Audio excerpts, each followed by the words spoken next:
Continuing with the examples for the double angle. So I had to, at the end of the last video, go to the other page. So now we're going back here just so you can find out where we are. We're back to this first page of notes. And in this example, this time we're told what the tangent of some angle is, and that this angle is in Q1. And again, we're going to be finding all three, sine, cosine, and tan of double this angle.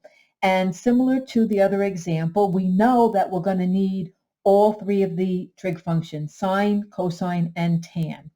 So let's make a picture again to find out the other values that we're going to need for the other trig functions. So again, I am going to use my XY coordinate plane, and in this time here's our theta, we're in Q1, and so there's my angle and there's my triangle. So we are told that the tangent is 7/24, and just as a reminder, tangent is y over x. So our 7 is our y, this dimension here, so this is our 7. And then our x value here is 24. So we have the 7 and we have the 24, and we can appreciate at this point we've done enough of these. We're going to need this r here, and we're going to use the Pythagorean theorem to do it. So 7 squared plus 24 squared is equal to r squared, and 7 squared plus 24 squared, this is going to give us 625. 7 squared is 49 plus the 24 squared, 625. So this is r squared. Taking the square root of both sides, square root of 625 is 5. Now, r is a distance, so r is always positive. So when we take the square root, we don't have to worry, is this positive or negative? It's always going to be a positive number. So we have this information here. And so we can build our other trig functions.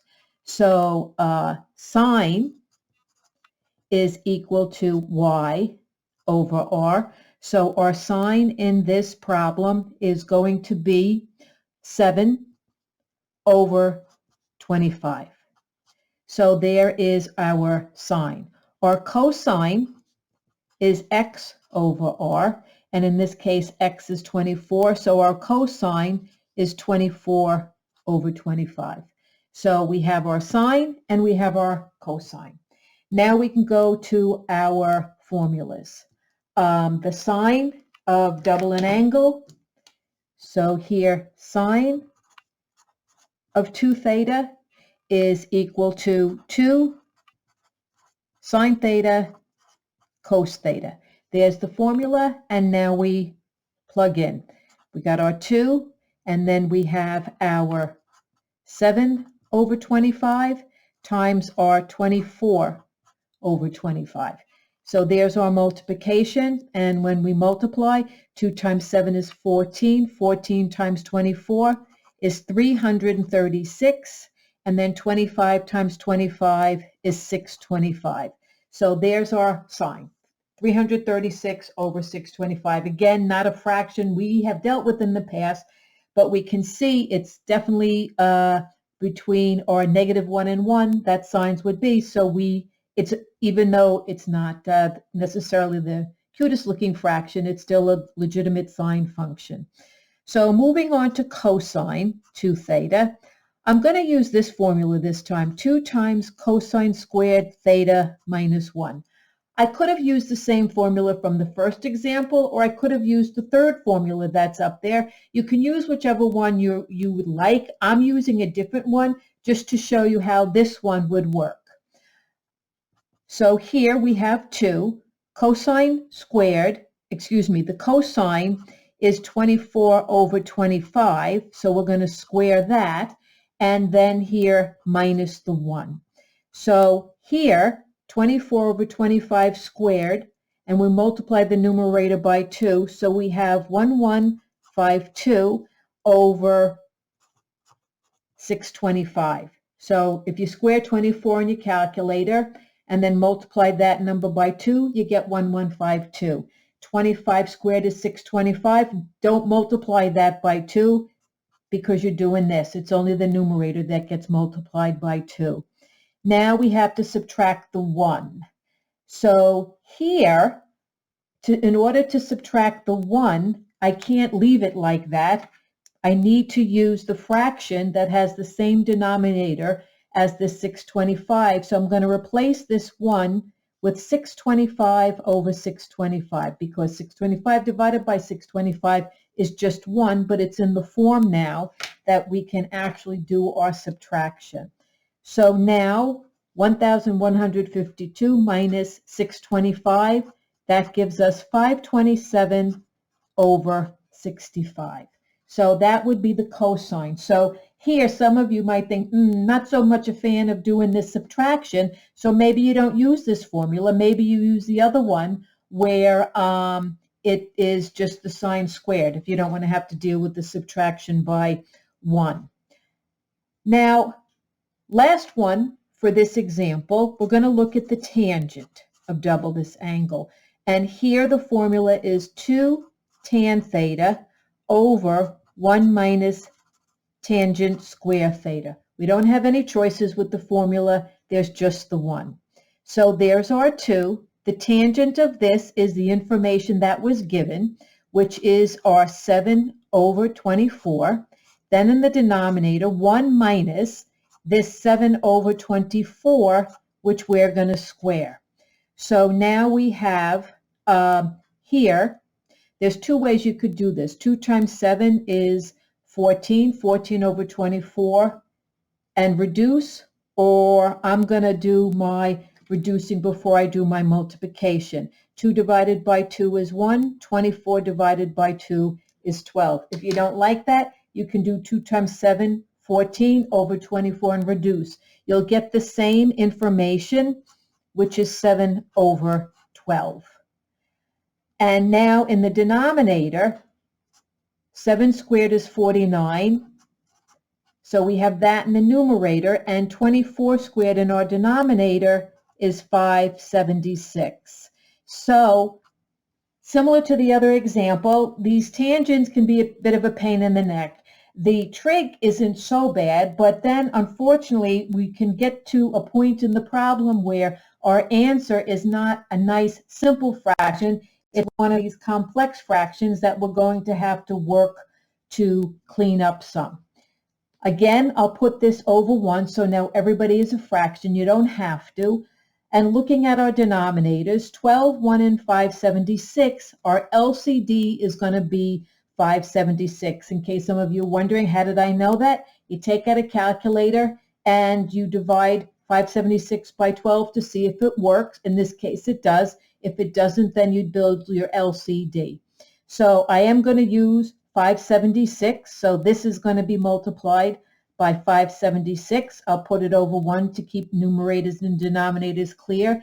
This gets multiplied by 576 over 1, and this gets multiplied by 576 over 1. So now we can do our canceling. Here, 12 divided by 12 is 1. 576 divided by 12 is 48. There's no clearing here because the denominator is 1. And here, 576 cancels one another out, or 576 divided by 576 is 1. And 576 divided by 576 is 1. So now, what do we have left? In the numerator, 7 times 48. So 7 times 48 is equal to 336. In the denominator, 576 times the 1 is 576. And then this cancel, so it's just the 49 that's left standing. And the final step here would be 336. 576 minus 49 would be 527. So that is the answer for twice the tangent of some angle we don't know, but we know that its tangent is 3 336 over 527. And I'm just looking at this original problem, and I don't know if I spoke to this before, if I just ran with it because I knew the implications of this statement. Because we are in quadrant 1 here, for our original angle, all our trig functions are positive. So everything we put in was positive, and we didn't worry about any signs of the original sine, tan, and cosine of theta. Now, when we double that angle, we don't know where it's going to land, but our formulas would crank out the right either positive or negative sign for us. So being that everything is positive, it looks like suspiciously they all still, even double the angle, might be in that first quadrant here. So again, let's go to that second page here, and we'll finish up this video looking at this example here.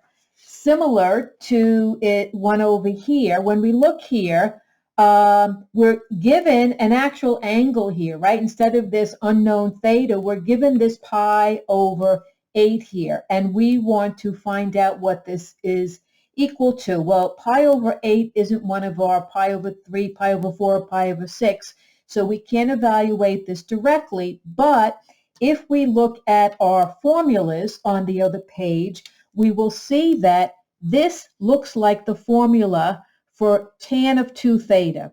So we could rewrite this as, instead of pi over 8, just replace the pi over 8 with theta, and then 1 minus tan squared, again replace pi over 8 with theta, and we can see here that this is equal to tan of 2 theta. So what's our theta?